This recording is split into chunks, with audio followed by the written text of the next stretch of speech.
Hello, everyone.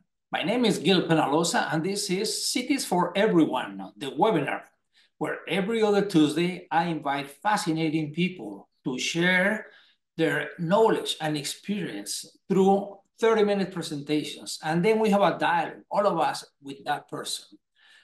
Originally, I'm from Bogota, Colombia, where I led the construction of hundreds of parks and took a small program of open streets and turned it into the world's largest pop-up park, Bogota's Ciclovia. For the last 25 years, I've been living in Toronto, where I created 880 cities, and more recently, Cities for Everyone. I've been fortunate to work in over 350 cities, and as a way of giving back, I created this webinar. Always free, always interesting. And you can see all of the recordings for free at gpenalosa.ca. You go to webinar and you'll find it. Today, we have a very interesting and urgent topic. It's about children, climate change and children. How does it impact their safety, their health, their well-being? Under the title Flourishing Families and Resilient Cities. Our guest is Ankita Chachra. Ankita is an amazing person. I've met her years ago and we go and run into each other in different places. She has both an expertise in children as well as in climate change. And today she's gonna talk about how the two of them are completely linked. Ankita, thank you very much. Welcome. Hi, thank you, Gil, so much for inviting me. And it's really amazing to see everyone joining from such different parts of the world and sharing this enthusiasm. So thank you so much. I'm going to put up my slides and then start sharing some of the work that I've been doing. Thank you, Gil. So like Gil mentioned, I'm Ankita Chachra. I'm an urban designer and an architect by training. And I've been working with cities for over 10 years now, with the nonprofit sector, with the philanthropy sector, and really looking at how cities can be better suited for young children and families. I'm also a Bollywood dancer on the weekends. I also have a young child who's 2 years, who turned 2 years in May. So it's been really interesting to actually put some of the practice that I've been developing into action and living some of the pieces that I've been working on.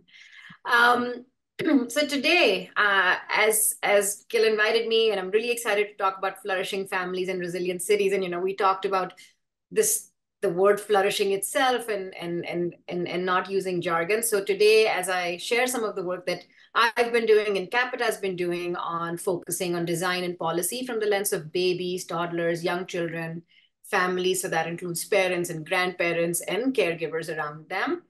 I'm hoping that I can also provide insights into the work and shed the light on the jargon that we end up using around this topic. Thank you. So I'll start with this idea that we believe that healthy and resilient children and families are the foundation of healthy, resilient communities. And when we think of health and resilience, this idea that, as we're growing up, so there's this, for those who are familiar with the early years and brain development, 95% of our brain development happens in the first 5 years of our lives. So if we focus on early years, if we focus on childhood and we're raising children to be healthy, to be resilient, to really face whatever's to come, we're helping them become adults who can be healthy and resilient and hence contribute positively to their communities, to their societies, and create a cycle of flourishing that benefits everyone. And the word flourishing itself is a little complicated, right? Like I was thinking about how I would translate flourishing in Hindi, my mother tongue, and it can get really complex because there are these different ideas that come together. So for the purpose of our conversation today, I wanted to take a moment and also define that. So, the English dictionary says to flourish is to grow or develop in a healthy and a vigorous way, especially as the result of a favorable environment. So flourishing is also part of not only how you're growing, but it's really defined by the environment that we're in. And for us, we've been looking at a way where individuals and communities can imagine to become what they want to become with the passion and the purpose and the excellence that they have. So, Gil, for example, brings this passion and purpose into the work that he's doing. And to me, that is flourishing. And a lot of you that are joining today, there's this passion that you bring to this work. So how can we actually explore our passions and be in an environment that allows us to focus on that thriving feeling than actually trying to just survive because, you're trying to make ends meet or you're worried about all these other things in your environment that can cause stress. And since a lot of you are from the built environment and my background's in the built environment, the reality is that built environment plays a pivotal role in the way we think of flourishing. And that's also the definition of flourishing. So if you look at these two images, these are both from India. You see on one side, there's these two women, with a kid in their hand and the other one that's walking, trying to navigate this street. And, in this image, what you can't hear is the honking, the sounds, the air they're breathing, but the general atmosphere is that is very stressful if you're thinking of as a parent or a caregiver taking your child. And then you see on the other side, there's an image of two children playing in the street that has shade. It's got some greenery around it. It's got a separate space for people to walk safely, a space for people to bike, space for children to play. And you recognize that there's also more quietness in that street, and it feels more protected and maybe even a few degrees cooler than the other street. So there is this idea that even with these images, we can try and understand from the built environment what would be flourishing and what in contrast is not. And in my own professional journey, what's been really interesting is that in the last 10 years, I've worked with cities and also been on the ground to paint and change the spaces. And it's really interesting to see how when you change a space, when you start to reclaim spaces for actual uses that allow for children and families to sit, to rest, that have shade, that have green areas, you start to see just the atmosphere change, the conversations change. You can hear the sounds of joy. Children playing is a very joyful sound. So thinking of that. And more recently in my work, what I'm realizing now is that flourishing and this idea that I'm talking about, when you put it in the context of our changing climate, built environments that if they were to continue to support flourishing, they need to be climate resilient. They need to be climate adaptive. We need to think of the era that we're living in. And the reality is that we're not saying that we just need to tackle climate change. Of course, we all have our parts to play, but we also need to recognize that we are currently living in this scenario where we're going to face extreme weather events again and again. And just recognizing that this interdependence of children and families flourishing and the way we build our cities to be resilient and adaptive is crucial. We can't do one without the other, and especially for children. The way we put it is that children will bear the greatest burden of the changing climate, and they're the least responsible for climate change itself. Even the WHO estimates that close to 90% of the disease burden that is attributable to climate change is borne by children under the age of 5. So just for a second, if we let that sink in, 90% of children under 5, children that are being born today and children that were born 3 years ago, 4 years ago, they will face the brunt of climate change diseases, right? Born by climate change. And this to me is screaming of a global public health emergency. And yet we don't talk about it enough. We don't connect. I mean, I've been in various climate conversations. We don't connect climate and children enough for this to become even more, come forward in these conversations and become more evident in the work that we're doing. And like when I said, when we started talking, the earlier stages of life from birth to, well, early years is considered until 8, children are developing rapidly. They have a distinct biology that makes them uniquely sensitive to their environments and exposure. So for example, babies are not able to regulate their temperatures as well as adults. Or for example, they are also, the relationships and the experiences and the places that they're spending time in will shape their brain architecture, which will then define their path to adulthood. So these environments that we're creating today will significantly influence their developmental journey and resilience of what what they become as adults.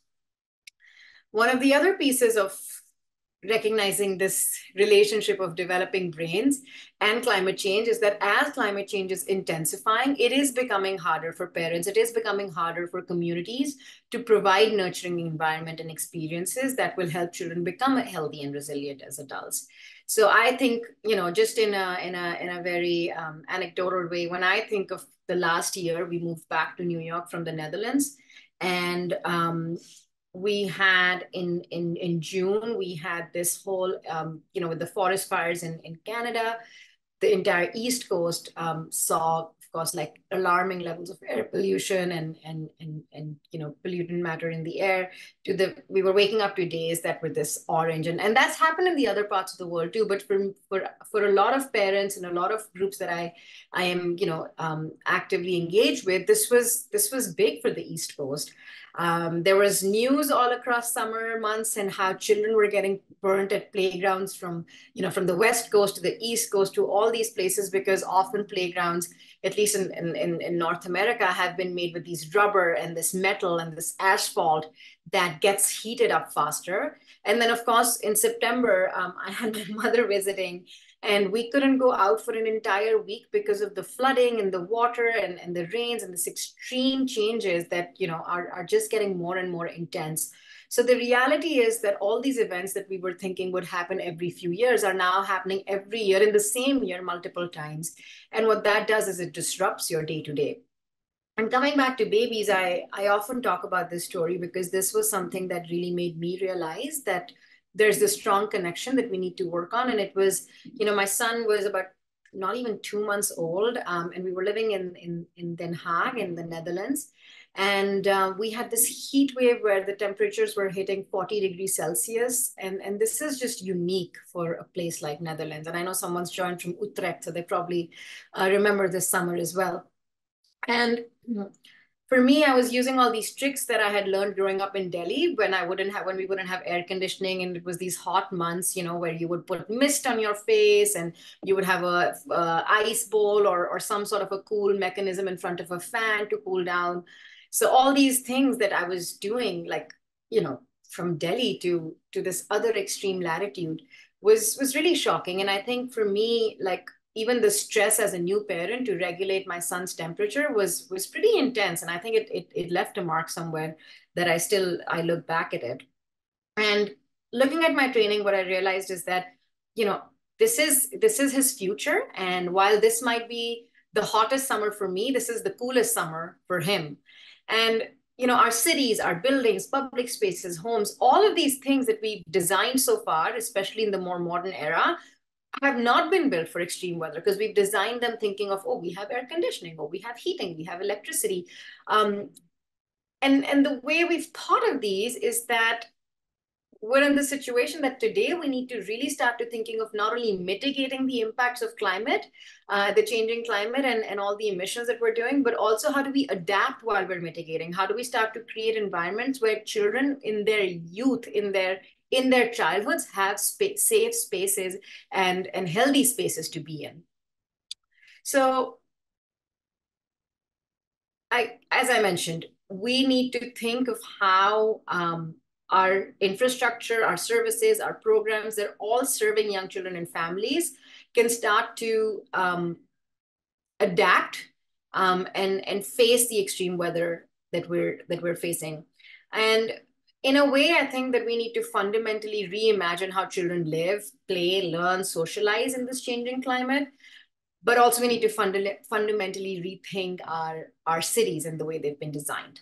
So I'm going to move forward to talking specifically today on public spaces for children and families in cities. And that's what I will focus on for the rest of the 10 minutes that I have. So we know that, the benefits of outdoor spaces for children and for children especially have been very well documented. We know that nature and physical health is connected, so is cognitive growth. And there's more and more studies about, mental health and emotional resilience. But I also want us to focus for a second on the joy and the magic a good public space or a happy public space brings, and especially to young children. And this example is from Sao Paulo. This was my first public space transformation that I worked on. And for me, there's this story where, excited in my, first public space transformation. I'm going to go talk to everyone who's there and try and understand how they feel about this space. And I remember there was, this one family who came and said, oh, you know what, we've never had this kind of space in our neighborhood. This was in Getulio Vargas, which was slightly on the outskirts of the main city. So a lot of interventions that were happening a lot in the center. So this was a little away from that. And she was really excited to say that, this has never been a space where my children have been outdoors to play and feel safe around it. And her children were playing on this little, ping pong table that we had brought. So my next step, obviously, as a designer, was to go to that child and try and ask, like, how do you feel in this space? Like, what do you like? What do you not like? And of course, I didn't speak that much Portuguese, and I'm still learning Spanish and Portuguese. So I had someone who came with me and asked this question to this child. And for the first few times, there wasn't much, the child was not necessarily engaging that much and was like, like very short and small answers. And I kept insisting, because for me, it was so important to learn what this child was thinking. And at some point, the child stops his game and turns to the person and says, tell this lady to stop bothering me. I am playing. This is important work. I don't want to talk about how I feel, okay? This is an important game that is going on. So in that moment, I think for me, the answer was, of course, that I'm interrupting important work that's happening. But that also gave me the answer, this idea of being able to play freely without being worried about, whether there's traffic or whether there's, some unsafe spaces. This child just had what they had, right? So to me, there's also this joy that I think, like, of course, all climate conversations are there, but as designers, as practitioners, as advocates, we need to remember that flourishing also has this idea of the joy and the happiness that these spaces bring to us. My slide's not showing here, but I will bring that up later. But we did this workshop in New York recently, and that really started to discuss a lot about how can we start to adapt our play and public spaces in the changing climate. And we learned a lot of things. We learned about financing mechanisms, to ways that we can start to think of types of materials to use, to legislation and legalities, to procurement processes, and all these different pieces. And I'll pull that slide up towards the end after the presentation. But that really started to touch on these different topics that we need to think on. So I thought for today, what I would do is talk about 3 specific learnings and takeaways that we've had as we're looking deeper into this conversation and trying to understand what is it that we can do with our public and play spaces and our streets, our, just this idea of the realm itself. And the 3 pieces that I want to talk about today is retrofitting and adapting existing infrastructure, altering routines and habits, and then the longer term investments. And I'm hoping that as I present these, I'm also raising a few questions that maybe I'd be curious to hear in the audience if you've experienced similar thoughts or if you're working on similar ideas. So the first one is retrofitting and adapting existing infrastructure. And this is a no-brainer. We know that and I talked about it, like from our homes to our buildings to the way we have our streets designed, our play spaces designed, we need to adapt and we need to retrofit. Asphalt is not going to work anymore. We need to think of natural materials. So how do we start to retrofit and adapt our existing play spaces, our schoolyards, our green areas, to rise to this challenge, which is posed by extreme heat, flooding, poor air quality, and other impacts of the changing climate. And 2 examples that I do want to highlight, which I thought were really interesting, was one in Toronto, which is, a lot of you are joining from there, but this park, which actually doubles as a protective barrier against flood water. And the fact that, there's shade, and you can see in this image, right? Like there's this water feature, there's a shade. There's more to the park than just being a park. It's also a climate adaptive and climate solution in some ways. The other one is in Bangkok, where the city is really looking at how can they adapt to this increased flooding and and the floods that happen again and again. So how can parks really become these sponges to hold that rainwater and to absorb that water, and how do we work with that? So just basic infrastructure upgrades that we need. I also think, and it doesn't always have to be very resource intensive. I think of New York City, where the Trust for Public Land has done a lot of these retrofits, where they just take this asphalt area, which is a schoolyard, and have converted that into not only, added like stormwater management and porous surfaces, but also added programming where young children and families can come together. There's one where, they added places where they could grow strawberries and grow food. So this idea of the relationship that children have to nature, and especially in dense urban settings like New York, is really interesting. So there's a lot that we can do with just thinking of how we utilize, this asphalt and this barren space into something that's more programmatic. And then the other piece is, it's weird, my slides are not showing in here.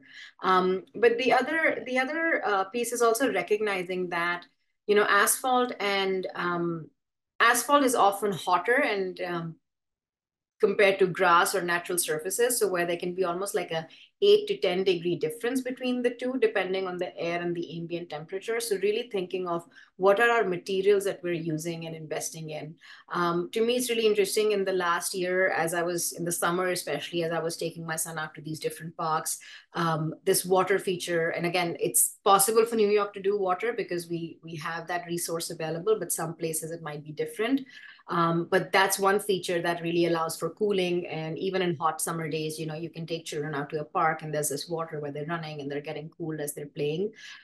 Shade is another piece that, again, very, very like simple. We know this works, but there's just this challenge of not being able to do it either because of cost concerns or maintenance concerns.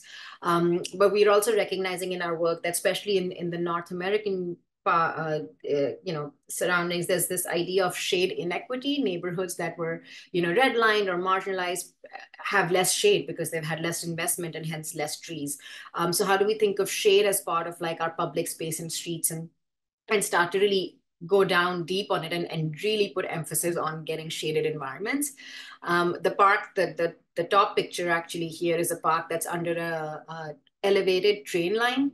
So it's always shaded, and you can see that, that it ends up becoming very popular in the hot days. And even when it's raining, actually, that's one park that we always end up going to. And then, of course, like natural materials, as I mentioned, asphalt gets heated faster than grass. Using mulch, which is also a very sensory experience for babies. So as they're learning how to walk, and, the picture here, he had just started to learn how to walk. So he was falling a lot, and that surface felt really really interesting. And then obviously thinking of native species and native plants and thinking of how can we bring the ecology into the way we're designing our parks.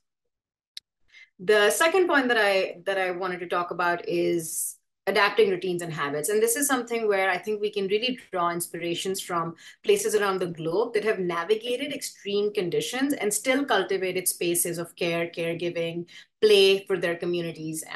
I was in Dubai recently, and it's really interesting that the nighttime there, because the afternoon and daytime temperatures are so hot, the nighttime there is actually the time that a lot of children come out and play. And when you go out after, after it's dark, it's actually more active and it's more vibrant. And you see children and families all around utilizing playgrounds and taking time for that activity. So I think one of the things that we have to start thinking as we're moving towards adapting not only our environments, but also ourselves and how we think of our routines, how do we think of when we work and when we actually play. And the other images from Fortaleza, which also for me was the first time I went there, I was really amazed by how much nightlife and family nightlife there was. So how do we really start thinking of different times of the day? The other piece here is also thinking of low emission zones near schools and daycares. Maybe they're at certain hours so that children, when they're going to schools or going to the daycare, they have at least a less polluted environment. In Delhi, there have been construction halts during the time that air pollution gets bad. So really thinking of what are the activities that we need to stop when things get really bad so that in that moment we can adapt. Or, I was speaking with someone who's an air quality expert, and she said it's better to take children out in the early hours of the morning when you have poor air quality. So when we had the forest fires and the bad air quality, the air quality index is sometimes better in the morning than it is in the afternoon, and it gets worse as you go through the day. So how do you start to change those activities? And then the most important piece is the mitigation that I talked about, right? Like, how do we start thinking of long-term investment and building a greener and an inclusive area for young children and families? So how do we make sure that it's not only just, one-off project or one park here and one street there, but really a network where we're thinking of neighborhoods that can be safe, that can be adaptive, that have play spaces that are not only, healthy, but are also flourishing and provide all the important elements of joy in the face of extreme climate. And think of it from a long-term perspective, not just like one-off. So, of course, I've shared the image, and this is from Bangalore, and there's a lot of work happening in that city. There are also Pune is doing some really interesting work. The image below is from Dhaka in Bangladesh, and again, there's this idea of like thinking of green spaces and connecting them together, and thinking of this network level of what you're creating, which I think is really fascinating. And then I also want to give a big shout out to the work that Tirana is doing. And I think what's really interesting is that, the mayor of Tirana he's really inspiring, and he talks a lot about his work. But I think what's interesting is that he talks about it from taking a child-centered approach and then trying to understand that climate piece. So it's not necessarily saying that I'm going to make climate resilient cities, but like really putting the child and the family in the center of the actions that he's doing, and then recognizing that because he needs to make sure that the children thrive and flourish, he needs to remember that there's also this climate change piece that can unlock these different opportunities to to create not only clean air and water, but also the infrastructure that can withstand and be resilient. So this is a big it was very controversial, this plaza in the center of the city, but he's doing all of this work. And also there's a slope in this space, and there's the water gets all absorbed, and there's a porosity of the area too. So really, like, all the interventions that we're thinking of now need to do both, right? Like, they need to have the climate element, but also, I mean, the child element, but also doesn't mean that they can't be climate friendly. Same with the schoolyards that he's changing, or his program to put more trees. So really thinking of that vision of how all these pieces come together, and not only are safeguarding children today, but in future. And then also, another example that I want to give is that of Recife, where there are a lot of activities that they're doing, not only from, and again, this is not something that is like high resource driven. Like, even small actions at a larger scale can bring like a big change.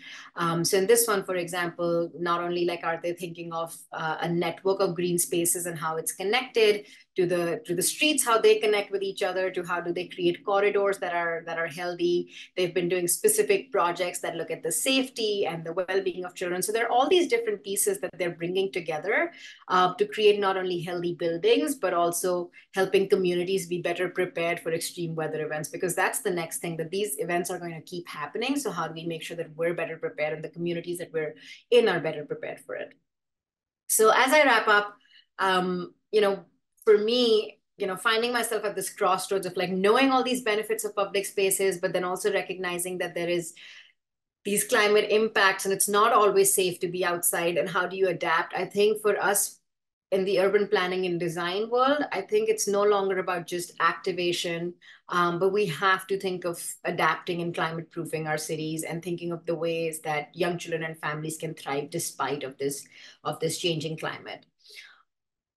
One of the pieces in North America and the US that Capita has worked recently on is flourishing children in healthy communities. And this is one piece which brings, we call it the United States Early Years Climate Action Plan. And what it did was it set up a task force where people from different sectors came together, had listening sessions with different experts from people in different states, and learned about actual impacts of the changing climate in the work that they're doing, and put together this set of recommendations that this idea of looking at different sectors and what they can do. So from the federal government to state governments, local governments, early years providers, business communities, all these different places, what can they come together and do? And what are the opportunities for these stakeholders to be part of the solution?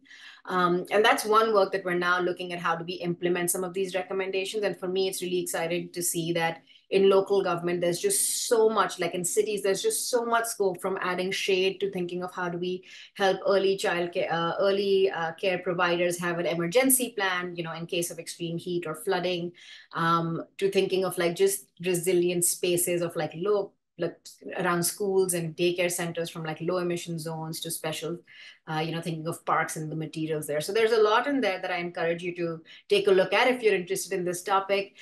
We're also not replicating, but like learning from this. There's this idea of doing something similar in South Africa that we're working with, Do More Foundation with, and hoping that we can also take some of these findings and work with Monterrey de la Tech University and in Mexico, and figure out if there's a Mexico version of it. So hopefully there's more to come.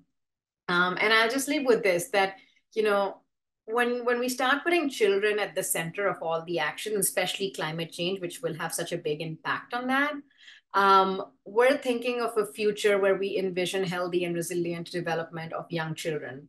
And by focusing on them, it really comes down to healthy and resilient childhood, but also clean air, clean water, safe and sustainable places, not only for children, but everyone else that would seem to benefit from them. We're also empowering those that are taking care of young children, caring for the caregivers, caring for those that are providing care.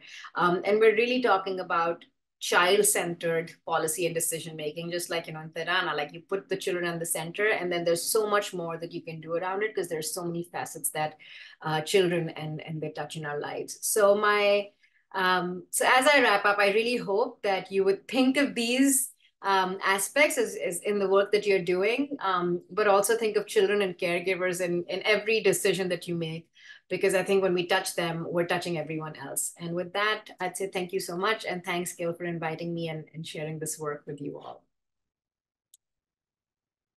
Thank you. What a wonderful presentation. Thank you very, very much. The last question that I ask the guest always, but could you provide a call to action, an inspirational call to action? All of us are from here, from all over the world. What would be your call to action on climate change and the impact on children? Because I also love how you explain that the brain, over 90% of the brain is formed in the first 4 or 5 years of their life. So if it's not formed properly, so we really gotta give a top priority to those. I mean, people being born today are the life expectancy is like 90 years. So that means that in those 4 years, the potential for the next 85 is gonna be there. So can you tell us a little bit, and as a last comment is a call to action to all of us, what should we do as individuals to make sure that children are the priority, and how to deal with climate change and children being healthier and happier? Yeah. Okay, so this is going to be a different call to action. And my one invitation to everyone who's listening is that you might be experts in your fields, and of course, you can do a lot of things from your expertise. But my call to action is, for one moment, if you can just give yourselves the permission to think as other relationships in your life, as a parent, as an aunt, as an uncle, if you're a grandparent, or even like your friends' children. Give yourself permission to think of the relationships that you're serving in your life, and bring that lens into the work that you're doing and the expertise that you have. And I think there you're not just an expert, but you're also providing the lens of your lived experience and your authenticity. Because I think what we really need is more humane cities that can care for their citizens, from the youngest to the oldest. So my call to action to you is actually in your expert and your professional work, bring in that soft, caring side of you that you bring in your relationships, and then design and then think of the decisions that you're making and how would you make those differently. Ankita, thank you very, very much for sharing with us knowledge and experience. Ankita, thank you. What a great presentation. I think that each one of the examples and your call to action, that we need to focus on children, because if we focus on children and we do cities that are great for them, they're going to be great for everybody. Also, the urgency on children, how over 90% of the impact of diseases due to climate change impact children under 5. So that has to be an absolute top priority. I also like the many pilots that you show, how we can transform specific areas of city at low cost and very fast. And once people understand the benefits, they put in the money and do them citywide in a permanent way. I hope that everyone takes a lot of these teachings to their cities and share this video that will be up on our channel, YouTube channel, gpenalosa.ca, and share it with decision makers, with city staff, with advocates, with friends, so that this becomes a multiplier. Ankita, thank you very much. And I want to thank everyone from all over the world that are today participating. And I'll see you 2 weeks from today. Thank you. Ankita, have a wonderful day. And everybody, thanks for connecting. Thank you, Gil. Thanks for inviting me. Bye-bye.